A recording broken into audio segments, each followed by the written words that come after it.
Queridos, boa noite.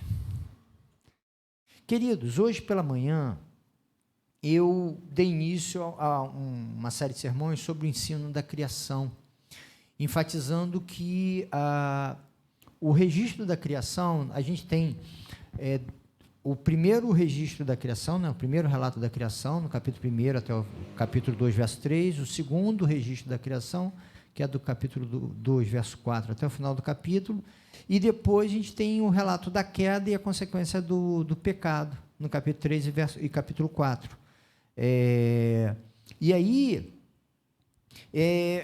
eu falei que eu vou buscar fazer alguns sermões explicando, a partir do relato da criação, a proposta da relação de Deus com o ser humano, do ser humano com a natureza e as relações interpessoais, e não fugindo dos assuntos que surgem aqui no registro da criação e da queda e do pecado, né, as consequências dele, que envolvem as relações interpessoais, a relação homem-mulher, a questão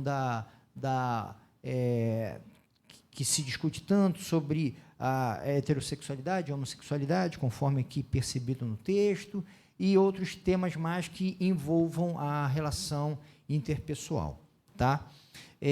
Hoje pela manhã, eu comecei a falar sobre o relacionamento nosso com Deus, a partir desse registro, que é como que um pensamento ideal, porque é antes do pecado. Então, se ideal, é algo que a gente não alcança, em hipótese alguma, porque a nossa vida, a nossa sociedade, a nossa conjuntura é marcada pelo mal. Não há nenhuma experiência humana possível distante do mal. Então, o que é proposto aqui é como se fosse uma ideia de ideal a ser buscado, mas nunca, né? Nunca se acessa, mas é o que está no nosso horizonte, né? É igual a proposta da santificação, algo que a gente nunca chega, mas é o que está no horizonte. Ou como a questão da saúde com o envelhecimento. A gente vai envelhecimento, vai buscando a saúde, apesar dela cada vez ir saindo cada vez mais da gente, mas o horizonte é da saúde, do bem-estar e por aí vai, né? Os exemplos são diversos. E aí eu falei sobre que Deus cria o ser humano com uma proposta, uma autonomia criativa, e em decorrência do pecado, o ser humano gasta a sua vida de forma radical na manutenção, na subsistência, e a relação com Deus, que era para ser essa relação criativa, de perceber possibilidades, desse desenvolvimento, do envolvimento com Deus, fica também restrita ao envolvimento com Deus, pedindo a Deus para dar conta da subsistência, da existência, né? Tanto a nossa agenda quanto nossas orações são dedicadas para o basicão da vida, e não para as coisas mais excelentes que a gente poderia viver. Deus também cria o ser humano para o cuidado, né, para cuidar do jardim. Então, é uma espiritualidade de serviço, e a gente também se distanciou disso, porque, em decorrência do pecado, o ser humano destrói. E eu falei também de um Deus que se preocupa com a gente. No início, no relato da criação, uma preocupação extremamente extraordinária, porque se preocupa criando um jardim para o bem viver do homem e com a criação de uma outra pessoa para o homem poder conviver. Em decorrência do pecado, Deus continua cuidando, mas no registro cuida de quê? Fazendo uma roupa de pele, porque o homem passa a ficar com vergonha do próprio corpo. Quer dizer, se um é assim, Deus preocupado com o ser humano poder viver no jardim, cuidar do jardim, se relacionar com as outras pessoas de uma forma muito mais ampla, em decorrência do pecado, o cuidado de Deus vai para esse miúdo de algo que o ser humano, não é nem de que ele ganhou, é que ele perdeu, ele ficou com pudores que não precisava ter com o seu próprio corpo. Então, perceba que a proposta da criação é de uma relação muito mais intensa, mais ampla, muito mais arraigada à vida, em seus vários aspectos, de uma vida muito mais criativa, e vai se perdendo. O último aspecto que eu queria destacar nisso, com essa relação do ser humano com Deus, está lá em Gênesis 3, 8. Lembrando que é uma verdade teológica, não é uma proposta de literalidade, de que as coisas se dão como aqui relatado. É um ensino teológico, né? Como eu também falei pela manhã. Então, no capítulo 3, verso 8, diz assim: ouvindo o homem e a sua mulher, e eles já tinham caído, já tinham pecado, ouvindo o homem e a sua mulher os passos do Senhor Deus, que andava pelo jardim, quando soprava a brisa do dia, esconderam-se da presença do Senhor Deus entre as árvores do jardim. Mas o Senhor Deus chamou o homem, perguntando: onde você está? E ele respondeu: ouvi teus passos no jardim e fiquei com medo, porque estava nu, por isso me escondi. E Deus perguntou: quem lhe disse que você estava nu? Você comeu da árvore da qual lhe proibi comer? Aí começa aquela discussão, né? Foi a mulher que você me deu, aí depois a mulher foi a cobra, e aí, né, tem aquela discussão. Mas aqui marca uma proposta de relação de Deus com o ser humano que se dá nessa marca, assim, sem distinção, entende? Que não tem um momento especial de encontro extraordinário com... Não! O homem trabalhou, fez as suas coisas, e foi para cá, foi para lá, se interagiu, e Deus visita, e Deus chega, e o ser humano se aproxima, e a relação se dá. É uma relação sem mediação ritual, é uma relação sem mediação quer sejam de palavras, de locais. Está integrada à vida, entende? É uma relação com Deus integrada à vida, sem nenhum anteparo que distanciasse o ser humano de Deus, sem nenhuma barreira de relacionamento entre Deus e o homem. A proposta da relação com Deus é da gente se encontrar com alguém que está plenamente integrado à vida. O que acontece com o pecado?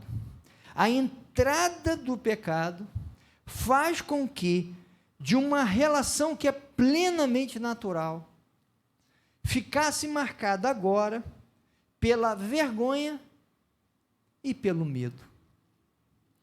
Perceba que são dois elementos absolutamente estranhos à lógica da relação com Deus: a vergonha e o medo. A gente poderia citar outras, mas aqui o texto destaca essas duas. Por quê? Porque o medo pressupõe a possibilidade do castigo. O medo pressupõe que aquele com quem você se relaciona, ele deseja o seu mal. Perceba que no relato da queda, o ser humano ele deseja ser o senhor de si mesmo, né? Conhecedor do bem e do mal, e com isso prescindir, não precisar mais da orientação divina para o seu dia a dia. Não é um abandono de Deus, mas é assim: quem manda na minha vida sou eu, porque agora sou eu que sei o bem e o mal, e a orientação que vinha de Deus eu já não preciso mais, porque eu já sei como me orientar. É essa a perspectiva da queda, por isso que é uma rebelião. Eu não ignoro a existência de Deus, eu não viro um ateu, né? No relato não faz nem sentido isso, não existe ateísmo no Antigo Testamento, e nem no Novo Testamento. Ateísmo é uma compreensão que vem só depois na humanidade, sempre se cria nos seres espirituais, tá? Não é um abandono da crença, mas é um abandono da dependência. eu agora sou autônomo. E aí, dentro dessa perspectiva, o ser humano passa a ter medo de Deus. E por que passa a ter medo de Deus? Porque a esse encontro natural, espontâneo, integrado à vida, o ser humano percebeu que o que ele fez foi tirar Deus da vida dele, desse Deus todo-poderoso que cuidava, que fazia. O ser humano exclui ele de tal forma que agora passa a temê-lo e não amá-lo. Passa a ter medo do que ele possa fazer contra ele e não a favor dele, porque o ser humano rompe. Um relacionamento com Deus marcado pelo medo já é uma vitória do pecado. Assim como relacionamentos interpessoais com pessoas que você ama, marcados pelo medo, já é uma vitória, mesmo que parcial, do pecado. É por isso que a gente costuma dizer que o cuidado mútuo numa relação amorosa é muito boa, mas o ciúme, aquele que você fica com medo, um medo permanente da perda, teologicamente isso seria uma vitória parcial, ao menos, do pecado.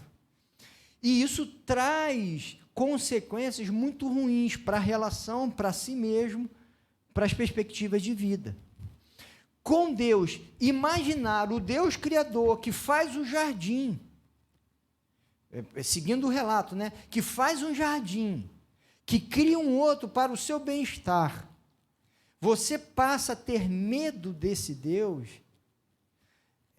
é uma contradição, entendeu? A gente acabou de cantar, Deus cuida de mim, e eu me relaciono com Ele a partir do medo, é negar a essência de Deus, entende? É negar a essência de Deus, e é isso que se dá. E a partir desse medo, o ser humano começa a criar uma série de mecanismos para se proteger de um Deus vingativo. Mas a ideia nunca foi um Deus vingativo, nunca foi um Deus punitivo, foi um Deus que educa, que orienta, que cuida, que se integra à nossa vida. E a experiência a partir do que a gente lê e vê em Jesus Cristo é um resgate a essa perspectiva. Porque aí Jesus passa a chamar Deus de quê? De paizinho. Do paizinho não se tem medo, tem cuidado, satisfação na relação. Diferentemente de uma religiosidade construída em decorrência do pecado, que passa a ter a necessidade de aplacar a ira de Deus. Isso está no Antigo Testamento. A propiciação, né? É aplacar a ira. Essa ideia de uma religiosidade que precisa aplacar a ira de Deus é uma religiosidade marcada pela construção e constatação do pecado. A proposta que está lá no registro da criação e a proposta que se apresenta em Jesus Cristo é a superação do medo na relação. E não somente do medo, mas também dessa vergonha. Diz o texto que eles estavam nus e ficaram com vergonha de Deus. E essa experiência de estar nu diante de Deus, aqui fala de uma nudez literal, né? Sem roupa nenhuma, mas todos estamos nus diante de Deus. Todos estamos nus diante de Deus. Deus olha para mim e para você e Ele enxerga com toda clareza as nossas maldades, as nossas contradições, a nossa potencialidade para as desistências, para um monte de coisa ruim que há na gente. Estamos nus diante de Deus. Se estivermos nus diante de Deus, isso causar vergonha ou medo, esse sentimento será já uma vitória, mesmo que parcial, do pecado.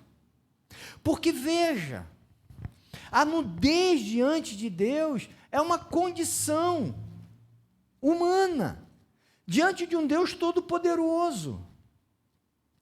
E a gente ter vergonha do que somos é um terror. Aí você fala assim, não, mas eu não tenho vergonha do que eu sou só tenho vergonha do pecado que me marca. Mas, gente, o pecado me compõe. Lembra que Paulo falou que o pecado habita em mim? O pecado me compõe e compõe você. Se eu sentir vergonha do meu pecado diante de Deus, eu vou sentir vergonha de mim o tempo todo. Porque se eu for minimamente honesto, eu estou diante de um Deus todo-poderoso que percebe que os meus melhores amores têm marcas de pecado.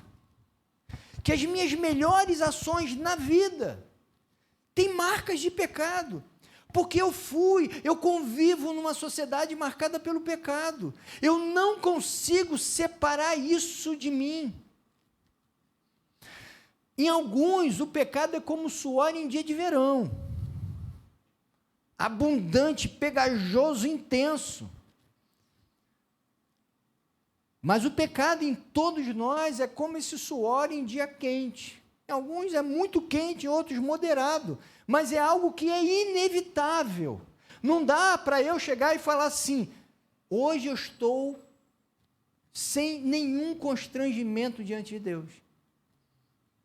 Aliás, é marca do pecado na religiosidade com Deus a pretensão de poder se sentir livre, ou melhor, se sentir capaz de corresponder às expectativas divinas. O que se vê no registro, e que se vê em Jesus Cristo, é um ser humano em progresso, em caminho,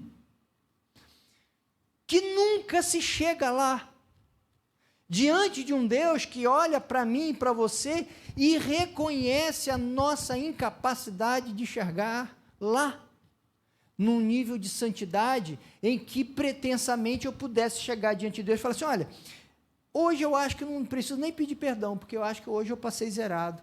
Isso é impossível na experiência humana. Essa condição de nudez, de descortinamento do que somos, nos coloca diante da constatação da graça divina na vida da gente.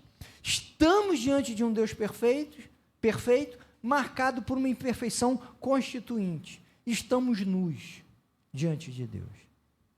É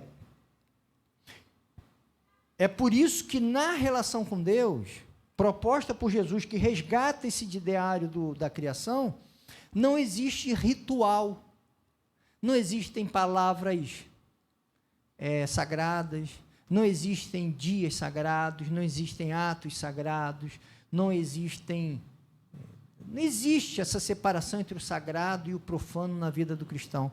Por que não existe? Porque é como lá, a proposta original. É um Deus integrado a todos os espaços da vida. É Deus compondo, santificando o seu fazer a comida, o seu levantar, o seu namorar, o seu trabalhar, tudo integrado na relação com Deus. Reconhecendo o seu mal e desejando a restauração de Deus, o cuidado de Deus, mas sabendo que na condição de nus diante dele, ele enxerga o nosso mal, sempre. E daí o desafio que a gente tem de manter um relacionamento com Deus marcado por essa sinceridade e essa possibilidade de se assumir. E quando eu digo se assumir, não é falar assim, então está tudo bom. Não. É tentar melhorar. É caminhar no sentido da santidade. Mas saber que é como se dá na vida da gente. A gente não chega, mas a gente tenta. E é por isso que no registro da criação é um ser humano potente para criar, para assumir vida, para se relacionar com Deus, com as pessoas, para cuidar do jardim. Mas uma potência imensa diante de uma fragilidade constituinte que depende da orientação de Deus. O mal da queda foi o ser humano querer ser forte onde era fraco. E às vezes ser fraco onde precisa ser forte. Porque na relação com Deus, Deus nos dá condições de assumir a vida da gente. Então, eu tenho a responsabilidade, nessa relação com Deus, de escolher as coisas da minha vida. De assumir uma espiritualidade de um Deus que me orienta, mas me fortalece para agir. Não é uma espiritualidade que se coloca como aquele que nada sabe, que nada pode. Não, não é essa espiritualidade ensinada por Jesus e nem aqui no relato. Mas é uma espiritualidade, um relacionamento com Deus de quem sabe também que não dá conta da vida sozinho. Não dá. Não dá conta de olhar para essa imensidão da existência e falar assim: Deus até existe, mas eu não preciso. Sou eu que defino os meus caminhos. Essa pretensão de achar que não precisa de Deus e, ao mesmo tempo, abdicar das responsabilidades que Ele nos traz para a vida, constitui essa salada religiosa que muitas vezes invade o pensamento da gente, que quer levar para Deus o que é nosso e quer jogar para nós o que é de Deus. Eu não sei estabelecer os motivos principais da existência. Um dos grandes desafios hoje, eu ia falar da criação, nem vou, né? Eu fiquei só nesse, e aí semana que vem, à noite, a gente faz o da criação. Um dos grandes desafios contemporâneos é: qual o sentido da existência? O que eu faço com a minha vida? Perceba, isso não é simples, é desafiador. Me parece que, pelo ensino de Jesus e pelo relato aqui da criação, isso era atributo divino para a gente. Não, isso era atributo dele, a conferir para a gente. Jesus fala: olha, você quer ter sentido na vida? Você quer ter uma vida que preencha, que você não perceba assim, os anos estão passando, o que eu estou fazendo da minha vida? Você quer isso na sua vida? Então, ou isso para o ser humano lá no Éden, isso parece até muito trivial, mas é o que vem do Evangelho e é uma verdade. Vai cuidar do jardim e vai cuidar das pessoas. É no serviço, amando as pessoas, que eu encontro sentido para a existência. E nesse serviço, não um serviço burocrático, porque no serviço, tanto apresentado por Jesus quanto aqui na criação, é um serviço criativo, onde eu invento caminhos cuidadores. Eu invento caminhos. Eu olho e falo assim: não vou fazer igual o que eu sempre fiz, porque o que eu fiz foi no passado a outras pessoas em outro contexto, é um contexto novo. Como é que eu cuido das pessoas hoje, nesse contexto? Entende? Criatividade no cuidado. Agora, o sentido que se eu for buscar como é que eu vou preencher minha alma e não ficar sufocado pela ausência de sentido, o sentido Deus dá. Ah, não, é se eu conseguir trabalhar muito, é se eu conseguir fazer muitas viagens. Não, o sentido Ele já deu. Agora, Deus dá a você a competência de falar assim, tá bom, agora eu vou saber como que eu vou cuidar. Aí Deus dá inteligência, criatividade, responsabilidade para a gente inventar os caminhos.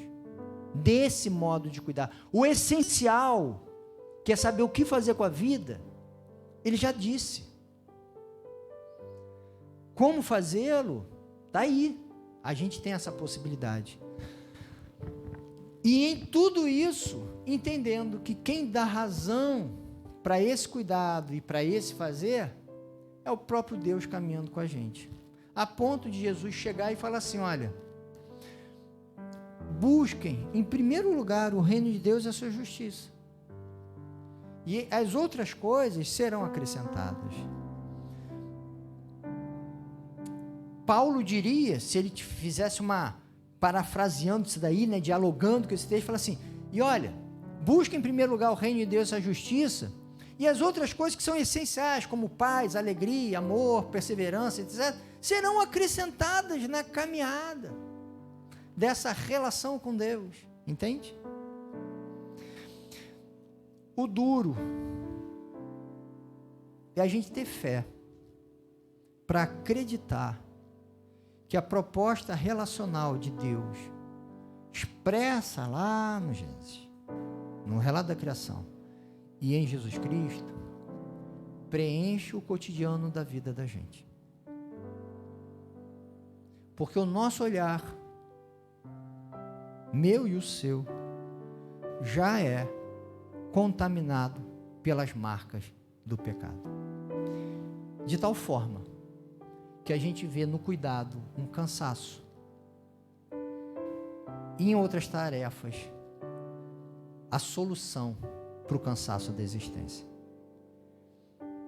E Deus fala exatamente o contrário. Me encontrem no cotidiano da vida, no jardim, na viração do dia. Isso vai preencher vocês, vai ensinar vocês, e eu vou lançar vocês para a tarefa essencial do ser humano, junto comigo, que é cuidar.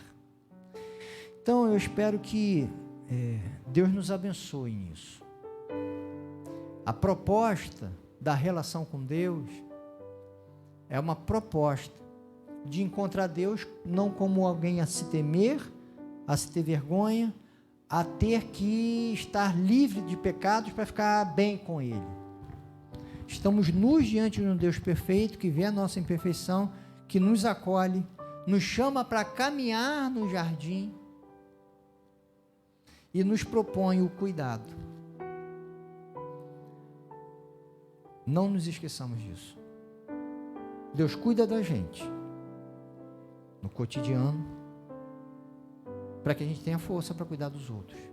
Porque é nessa relação que a vida ganha sentido e direção. Que haja fé na gente para acreditar na mensagem do Evangelho, que resgata essa mensagem da criação.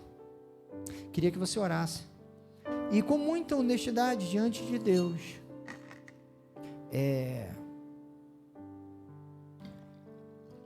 se posicionasse, né? Falasse, Deus, olha, é difícil demais acreditar nisso, porque relacionamento contigo eu acho que tem que ser na igreja, eu acho que tem que ser fazendo isso ou aquilo, eu não integro no meu cotidiano, e é uma espiritualidade voltada só para mim, que não desdobra na vida dos outros.